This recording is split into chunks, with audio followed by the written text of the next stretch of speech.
I would not want you to expire soon.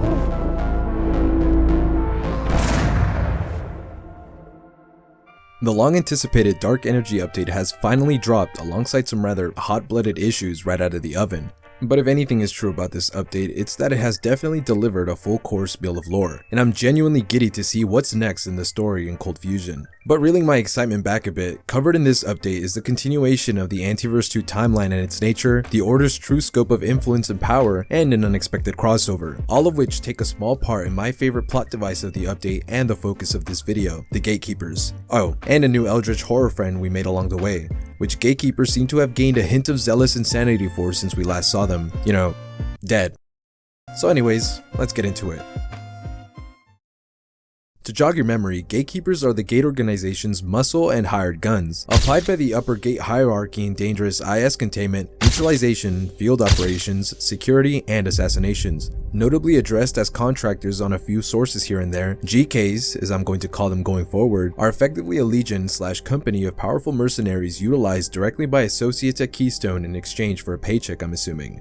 Seen escorting powerful IS like the Tarask, utilized as aid in the Crown Facility Flathill disaster, or success, whatever you want to call it, and indirectly being credited in the attempted assassination of said Flathill disaster/success loose end, the Gatekeepers are a big asset to the company as a whole. Now that's all fine and dandy, but as useful as GKs are to the everyday at Gate, they are incredibly unpopular among scientists, even up to the more level-headed staff like Dr. Mance. Prior to the disaster at Cascade, spotted information and conjecture from scientists still alive during our excursion and a few Mance logs painted the average GK troop as cold, unfriendly, and just all-around beds, with a negative view on our scientists and a really strange affinity for the occult, which becomes painfully obvious to anyone really alive by the time we reach the reactor sector ourselves, with literal writing on the wall saying as much. And unfortunately for us, alongside whatever poor soul at Keystone sealed the deal on committing to GKs as enforcers and partners, which I'm sure doesn't have a job anymore, the coin flip landed on Gatekeepers being an unruly and somewhat unreliable entity to work with at best,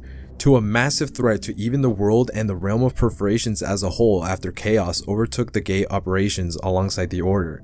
But first, let's cover what was finally revealed to us as being the general structure of the GKs. Built around specialist roles, the mercenary group's efficiency is clear to us in the reactors, mounting bodies upon bodies of Order and some scientists alike, basically everywhere they go, with a distinct hierarchy, aesthetic, and overall combat prowess, as well as utilizing highly technological gear often involving advanced hard-like technology, most of which was developed by Gate's research and development teams as well as scientists in the Synaptic laboratories. Gatekeepers, as seen in-game and in the lore, are an incredibly powerful group and an entity you probably would not want to mess with. As of now, these are the 6 ranks of which we know of and the 5 we see in game. A neophyte, or often called fighter, are new recruits recently added into the GK numbers. The most common among GK ranks, the average neophyte may keep their title for a few years to a few decades while they find their specialty within the ranks of the K organization. Regardless of their status as new recruits, almost every neophyte is expertly trained in combat, even better than the majority of the Order soldiers we encounter throughout the facilities. Trained to be used as living, breathing intelligent weapons, Gate gives neophytes direction by risking their lives against anomalies. Jotuns are the GK's bronze and heavy guns within the ranks. Much taller than the average unit and sporting heavy machine guns, the Jotun are incredibly powerful, just as much as they are tragic. Originally normal neophytes, experiments run by Gate's Synaptic Laboratory scientists to enhance human growth in size and strength, utilizing hypergenerative biomaterials originating in Antiverse 42, the Macroverse, created this breed of heavily enhanced humans. Unfortunately for some and fortunately for others, only some neophytes were physically capable of withstanding the traumatic increase in muscle mass, stamina, and strength. Doesn't this sound a little familiar? A league of more mystical members of the GK, witches are often likened to druids, general magic users, and other cursed titles throughout millennia. Claiming to be adepts and seers, many witches attract each other and expand on their mystic skills and sharpen their tendencies together.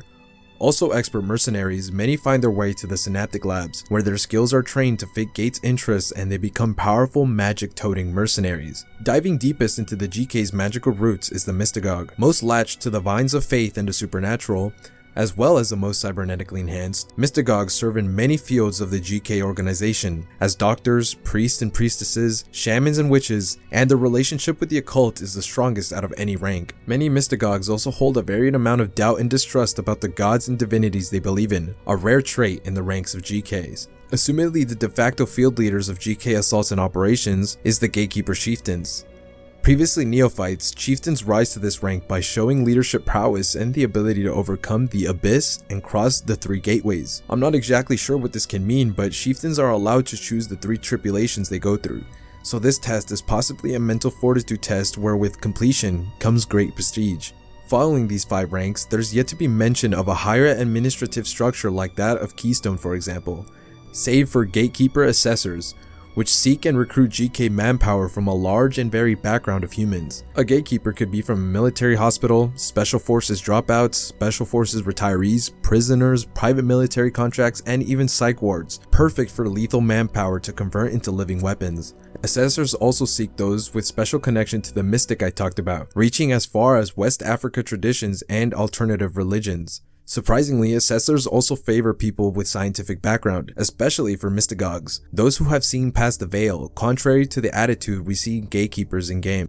Weird. This boiling pot of personalities, backgrounds, skill levels, and cybernetically advanced mercenaries still come together into an incredibly formidable and somewhat unhinged hole-in-one for the Gate organization. But most intriguing and incredibly important about the GKs is their home base of operation and subsequent plan during the assault on the Gate facilities, that of the Shadowgate facility and its very, very important IS inhabitant. The Unlost facility, or Shadowgate as the GKs like to call it, is a facility currently based somewhere in Finland. First coming into Gate possession under unknown circumstances sometime around the 1980s, it was quickly handed off to GKs as a headquarters due to its total transpositional properties the research organization could not control at the time, with the entire facility suddenly disappearing and reappearing in random locations at random throughout the region for several years. This was possibly due to a failed perforation experiment, since key perforation scientists were present around the time, and GKs described the case of the facility's transpositional properties as a failed rift experiment. This failed experiment is possibly the reason the Order was unable to concretely lock down the Unlost location while doing its reconnaissance in preparation for its invasion, although I'm doubtful they would be able to penetrate its defenses in any reasonable amount of time. Quickly jumping into action after acquiring the new facilities, the GKs fitted it with a sort of anchor to repel the facility's teleportation anomaly, set up defensive hard light technology, machine gun entrenchments, outer camps, and an encompassing dome of hard light to defend the facility from intrusion, including even Gate scientists, with only the highest level of Keystone access being allowed entry, and very rarely sharing information about the facility's IS count and activity with the outermost Gate organization, including even Dr. Mance, who vehemently disowns the GK's attitude and secrecy around the Unlost facility. But most importantly, behind all of the defenses, secrecy, and insubordination, the GKs hide their true agenda, and their at the time shining crown jewel, IS-0117, or what I lovingly call Nautilus, because it looks like one, okay? Don't judge me, is an incredibly powerful Eldritch IS which was held by the GK organization in Shadowgate for quite some time before we got there. Believed to be the creature responsible for creating the Exor species, which is now confirmed to be an incredibly intelligent, nearly sentient lineage of creatures created to be biological weapons of war. Designed to be dropped somewhere and left to evolve and overtake and destroy, the Exor species has effectively colonized the furthest reaches of Antiverse 2, evolving accordingly to whatever region the organism is present in. IS-0117's presence and existence was foreshadowed before in emails, notably the description Lenora Riggs gave of the first Exor town discovered, detailing a statue of some kind in the middle, possibly of this very creature. Later on in Antiverse 2.c near the Exor town we talked about, an email can be found around a destroyed camp and deceased TR member about feeling a sort of presence watching, a sort of intrusion being present above them. It's unclear just how powerful this creature really is, but it's entirely possible it has perforation capabilities along with the ability to create nigh sentient intelligent life, and the Gatekeepers have had it stored away as the only IS on site for years up until the Order's incursion into the Gate facilities. It's very unclear if 0117 had some kind of mental effect on GKs as a whole for them to take this path against Gate during its most critical moment, or if they have been waiting for an opportunity since discovering and containing this eldritch creature themselves. But moving on to the GKs during the game's events. As we know, GKs are dispatched to aid during the assault on Cascade, even losing a Jotun after heavy order casualties at a fortified checkpoint. Unbeknownst to us and other surviving scientists, the Gatekeepers are waging war in the lower reactor level, and at some point, Gatekeepers recover the Dark Lens from order possession and retreat to the residency sector. Now, this would be incredibly good news for Gate, obviously. Their enforcers save the strongest asset in the facility and possibly even the entire organization. But of course, like we already know, the GKs have their own agenda and are actively shooting at scientists and gatekeeping entry into Introdos, and the only known working portal network out of the Cascade research facility. After our scientists fight through reactors at the tail end of the game after freeing IA-0117 and walking through the rift it's contained in Introdos, a misfire leads us to a nicely furnished stone fortress with familiar symbolism all over its walls. Here we reunite with an old friend, Hostatria, which we last saw in Manufacturing West near the surface tunnel.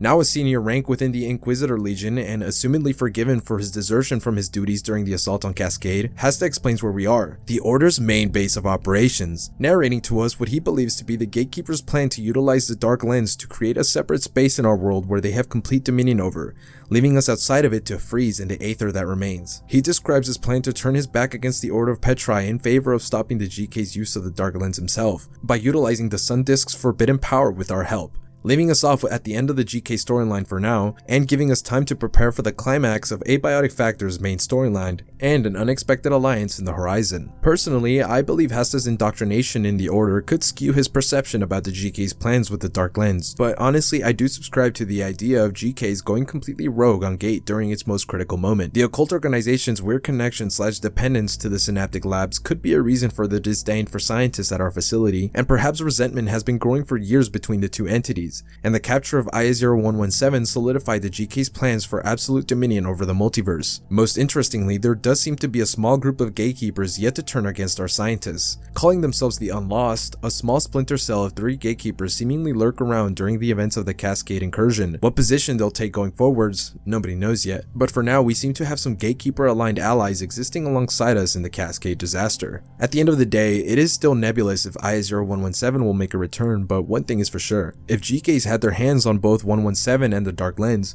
who really knows how powerful their grip on perforation technology could have gotten.